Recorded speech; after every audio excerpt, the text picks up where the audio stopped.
Shalom, shalom, glória a Deus pela sua vida. Estamos aqui no Devocional, capítulo 5 do livro de Ezequiel. Estamos aqui na primeira igreja batista do Brasil. Ali é o fundo, é a tenda, é o fundo da igreja. Aqui é o parquinho, eu estou na Rede Kids, vim deixar a Guigui na Rede Kids. Deixa eu só verificar aqui, pronto, a câmera aqui, eu estou tentando achar a câmera. Bom, estamos no capítulo 5, a gente já vai para esse devocional, mas antes eu quero te convidar para a gente dar aquele bom dia especial ao nosso amigo Espírito Santo. Vamos lá? Vamos, que parece que o louvor começou, o culto vai começar, então vamos lá. Vamos dar aquele bom dia especial ao nosso amigo Espírito Santo. 1, 2, 3 e... Bom dia, Espírito Santo de Deus. Bom dia, querido amigo, amado de nossas almas. Tu és o nosso Redentor que vive. Tu és o nosso querido amigo. Nós chamamos, papai. Tu és bem-vindo hoje em nossas vidas. Bem-vindo em nossa casa, em nosso lar, em nosso trabalho, nossos estudos, em tudo, Pai. Queremos consagrar e entregar em Tuas mãos. Nós não somos nada sem Ti, Espírito Santo. Hoje, Senhor, queremos aprender mais de Ti, da Tua palavra. Ensina-nos, Senhor, que possamos ter entendimento, discernimento espiritual, Senhor, que assim seja em nossas vidas. Em nome de Yeshua HaMashiach, Jesus o Messias. E você sabe, né, quem era aramaico? Yeshua. Yeshua, Yeshua, Yeshua HaMashiach, Jesus o Messias. Bom, então a gente vai começar aqui, capítulo 5. É uma continuação do 4, né? Que Deus estava falando com Ezequiel acerca do cerco de Jerusalém. Lembra que Ezequiel, ele se lançou no ministério, né? Ele realmente colocava a prioridade, Deus como prioridade. Ele se lançava e fazia. E Deus pediu para que ele fizesse uma representação de um cerco de Jerusalém e que ele dormisse do lado direito, depois do lado esquerdo. Eram 390 dias de um lado e depois mais dias do outro. E isso era uma representação. E o 5 é uma continuação do que Deus estava falando, que é assim: agora, filho do homem, apanhe uma espada afiada e use-a como navalha do barbeiro para rapar a cabeça e a barba. Depois tome um banho, depois tome uma balança de pesos e reparta o cabelo. E quando os dias do cerco da cidade chegarem ao fim, queime no fogo 1/3 do cabelo dentro da cidade. Pegue 1/3 e corte-o com a espada ao redor de toda a cidade. E espalhe 1/3 ao vento, porque eu o perseguirei com espada desembainhada. Mas apanhe umas poucas mechas de cabelo e esconda nas dobras da sua roupa. E destas ainda pegue algumas e atire-as ao fogo, para que se queimem. E dali um fogo se espalhará por toda a nação de Israel.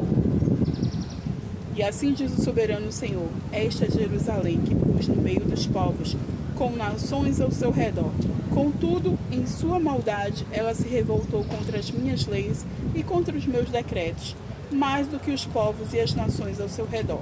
Ela rejeitou as minhas leis e não agiu segundo os meus decretos. Bom, tá um vento aqui, né? Mas eu espero que você não esteja aí ouvindo tudo chiado e esteja tendo entendimento da palavra. Que a palavra não volta vazia e ela tem que frutificar aqui, né? Frutificar dentro do meu coração, do seu coração, da nossa mente. Que dê frutos de arrependimento, frutos que permaneçam em nossa vida. Versículo 9. Pegue o trigo e cevada, feijão e lentilha, paço e espelta, ponha-os numa vasilha, com eles faça pão para você. Você deverá comê-los durante os 390 dias em que estiver deitado. Opa, já lemos essa parte, né? Eu estou no 5 já, é o versículo 7. Portanto, assim diz o soberano Senhor: você tem sido mais rebelde do que as nações ao seu redor e não agiu segundo os meus decretos, nem obedeceu às minhas leis. Você nem mesmo alcançou os padrões das nações ao seu redor.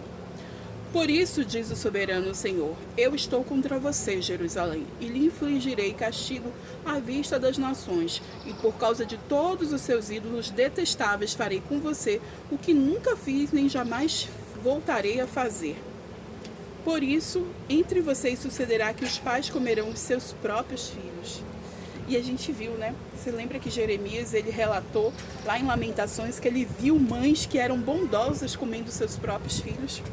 E Deus disse que jamais voltaria a fazer coisa assim. É muito abominável, é muito detestável. Mas a gente sabe que João também teve visões e que o Apocalipse também não é uma coisa agradável de se ver e de se ouvir, né?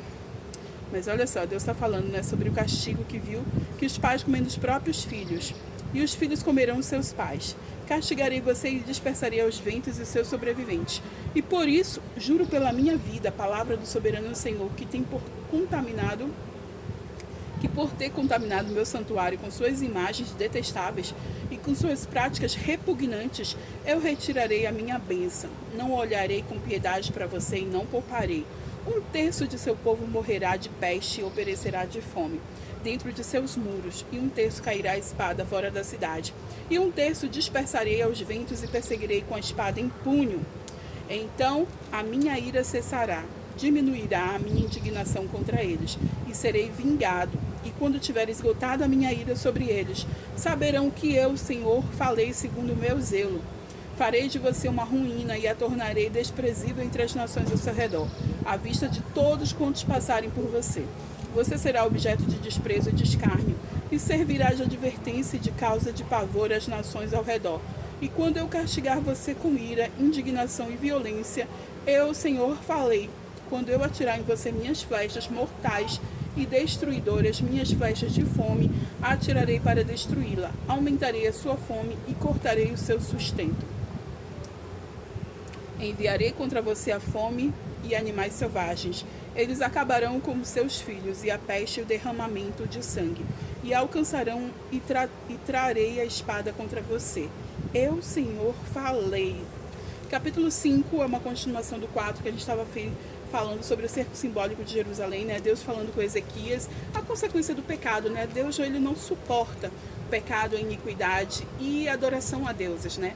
Não deixar ele em primeiro lugar, porque ele é o nosso criador, né? Nós somos criaturas, então nós devemos louvor e honra a ele e a mais ninguém.